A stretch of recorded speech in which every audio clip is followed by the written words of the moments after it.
Now, they were not Muslims, but that's what they called themselves, Nation of Islam.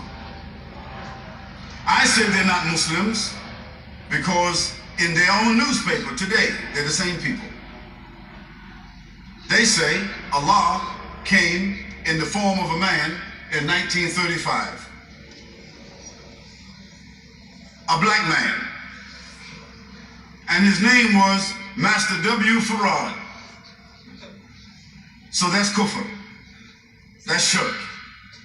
And they say that this man, Master W. Farad, who was supposed to be Allah in the person,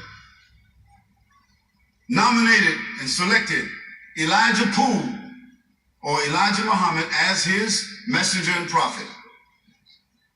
That's another form of kufr and another form of shirk. So kufr, kufr, shirk, shirk. So Elijah Muhammad said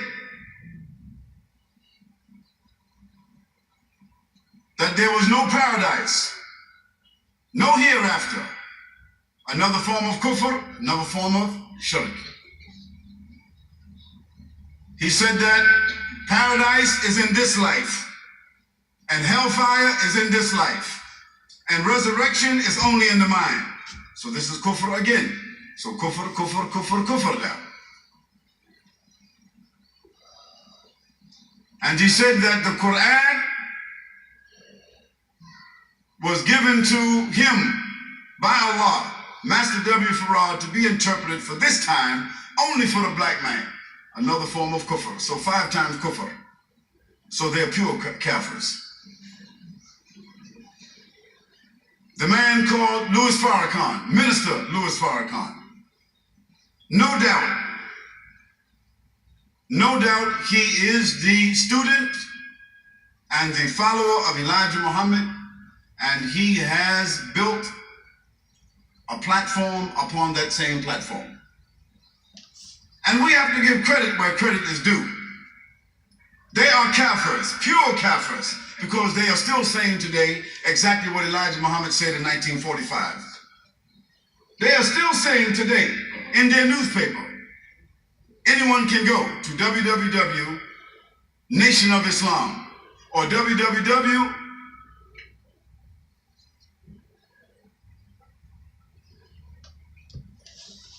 The Final Call.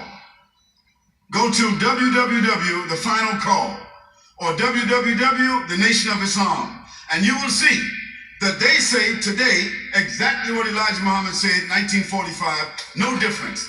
Even though Minister Farrakhan, as he calls himself, makes Hajj maybe every 5 years. Even though his followers, he's taking with him every year 150, 250, 350 of his followers to Hajj every year. And he's being invited to make Hajj by the people in Saudi Arabia. I don't know why. I don't know why. He's the guest of the government. And they're making Hajj every year. And every single year in Chicago, he has something called Savior's Day. In Chicago, this is their big day. This is their Eid. And every year, the Azhar University sends their representative to Savior's Day. I'm not blaming the Azhar University. I'm saying the biggest sheikh from there is there every year. One of the imams from the Haram will be there in Chicago every year. The leaders of the biggest Islamic organizations in America will be there every year. Why those people are supporting Minister Farrakhan, why they're praying with him, why they're sitting with him, why they're giving him credence, I don't know. But Allah is the witness. You can get it on DVD. And he says clearly, if I'm wrong, why is the whole Muslim world representatives here with me today? So this is one of the reasons, na'udhu billah, that his organization continues, because it is given the support and the credence and the recognition by some of the biggest organizations, Muslim organizations in the world. Although they are pure kafirs, meaning Minister Louis Farrakhan and his group. Those who are supporting him, they are not kafirs, they are Muslims. Why they are supporting, why they're recognizing, Allahu A'lam. It's not for me to say. But I have to make the record straight. Khalid didn't say this. You can go to www, Nation of Islam, www, Final Call, and you will see the Savior's Day. Put it in there, Savior's Day, Nation of Islam. And you will see all the videos, and you will see all the shuyukh from the Haram, from Jordan, Mufti from Lebanon, the Mufti from Jordan, the Mufti from so-and-so, the Mufti from this place, the Imam of the Haram, the head of ISNA, the head of ICNA, the head of all the Islamic organizations. They are there with him, shaking hands and embracing him like he is a Muslim. Well, in spite of that, his organization, it is not growing, because one of the beautiful things about Islam is that a liar is a liar, and his lie does not grow after him. It either stays where it is or it becomes smaller and smaller. But a prophet is a prophet, and his message grows after him, greater than it was even while he was living. So Allah subhanahu wa ta'ala has caused this nation to grow, the real Islamic nation, and he has caused the nation of the liar to be as it is. And when Farrakhan dies, that lie will become smaller and smaller until it rots away. And we ask Allah that those people who are following him with sincerity, that they will become Muslims, inshallah. We have to give credit, however, that Elijah Muhammad, although he was a liar, although he was not a prophet, although he said lies about Allah subhanahu wa ta'ala, he was a social reformer. What is a social reformer? A social reformer is a man who helps people to come from the lowest form of social degradation until they come to a level of self-esteem. Elijah Muhammad was successful in causing men and women who were drunkards, drug addicts, prostitutes, pimps, criminals. He was able to reform them and clean them up and make them into productive people, fathers, mothers, businessmen, and distinguished people and respectful people. Men like Malcolm. Because Malcolm was not the only one like himself. This is what you need to know. There were thousands of people that was like Malcolm X, but they did not have his voice. Allah didn't give them the same gift. But their conviction, their sincerity, their social reform was just like Malcolm. Because they said Islam, because they said Quran, because they stopped drinking, because they stopped drugging. You see, when a person stops drinking and drugging and fornicating and stealing and lying and all these kinds of things, they become clear-headed, clear-hearted. But Allah subhanahu wa ta'ala, because they were making shirk, He never gave them the huda. He never gave them the huda. And there are many people. Jehovah's Witness, they are clean people. Jehovah's Witness, clean people, but they are mushrikeen. The Mormons, clean people, mushrikeen. Seventh-day Adventists, clean people, mushrikeen. So many of the people, they are clean, their morals, they don't steal, they don't lie, they love God, they do this. But Allah subhanahu wa ta'ala says, إِنَّ الَّذِينَ كَفَرُوا مِنْ أَهْلِ الْكِتَابِ وَالْمُشْرِكِينَ فِي نَارِ جَهَنَّمَ خَالِدِينَ فِيهَا أُولَٰئِكَ هُمْ شَرُّ الْبَرِيَّةِ إِنَّ الَّذِينَ آمَنُوا وَعَمِلُوا الصَّالِحَاتِ أُولَٰئِكَ هُمْ خَيْرُ الْبَرِيَّةِ. They are sharrul bariyah because they are making shirk against Allah subhanahu wa ta'ala, and they are lying against Allah subhanahu wa ta'ala, and they're lying about the deen of Allah subhanahu wa ta'ala, and they have polluted the deen of Allah subhanahu wa ta'ala. So Allah has polluted their lives and He has prepared for them Jahannam, even though we might think they are pious.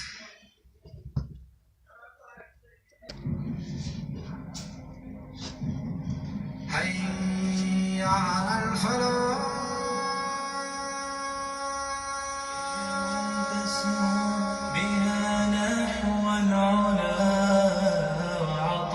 of them sided with the Crusaders, and they released a man who was the greatest arch enemy of Islam, a man called Reginald de Chatillon. Soon as he mustered up an army, he marched on Makkah. And when Salahuddin heard this, he dispatched an army under Husamuddin Lu'lu'. And Husamuddin took a navy. He annihilated the army of Reginald. And 4 years after this, again, when the Muslims and the Christians had a truce, Reginald attacked a Muslim caravan traveling from Egypt to Syria. And when Salahuddin heard this, he again took an oath that he would kill this man with his own hands. And it was upon this occasion that Salahuddin brought forth an army. And this is the famous battle, the Battle of Hittin. He changed the landscape of history. And Imam Zahabi rahmatullah alayhi says something profound here. He says this was the greatest victory for the Muslims since in Sham, since Khalid bin Walid defeated the Romans at the Battle of Yarmouk. And Salahuddin rahmatullah alayhi didn't ease up here. 2 days later, he was in Acre, north. Then they took Toran, Haifa, Arsuf, Beirut, Nablus, and a number of other places. He would cry at the apathy of the Muslim leaders. We cry at the apathy of the Muslim leaders today. All those problems which existed in the time of Salahuddin all exist today. The only thing difference is that there is no Salahuddin to bring the Ummah together. And then Salahuddin rahmatullah alayhi marched on his greatest aim in life, and that was liberation of the holy places. The people loved Salahuddin. He won their heart. He was a true leader. He showed love and compassion to people. He was a Muhammadi. He was a mu'min. The only language that he understood was the language of the Quran. The only language that he understood was the language of Islam and Iman. This was the kind of man Salahuddin was. He wasn't just a warrior. He was a man of Allah subhanahu wa ta'ala.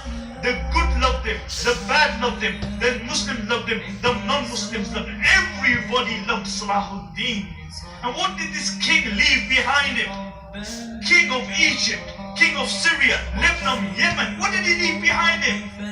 He left 1 dinar and 47 dirhams, some armor and a horse. This is all he left behind him. But I'll tell you what he left behind him. He left a legacy behind him. And on his tomb they wrote, "Oh Allah, as his final victory, open for him the gates of Jannah."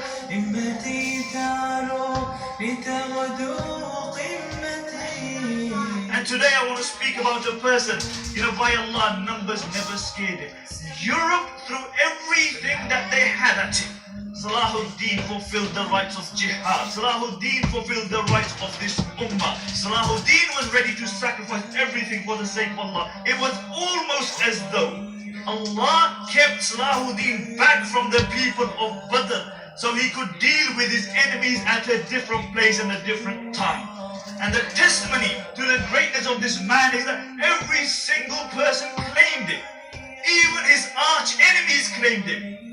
When the news of his bravery and compassion reached Europe, they couldn't believe that a non-white, non-Christian man could be so brave and so compassionate. And Salahuddin rahmatullah alayhim ajma'in, he was a Kurd, because they felt that it was their duty, that they had to liberate the land, because they felt that they were an ummah. And Salahuddin was born in the fort of Tikrit. And his mother mentioned that when I was pregnant with Salahuddin rahmatullah alayhi, I saw a dream that in my stomach I have a sword from the swords of Allah subhanahu wa ta'ala. Great men create other great men. And this was the environment in which Salahuddin rahmatullah alayhi was brought up in. It was a military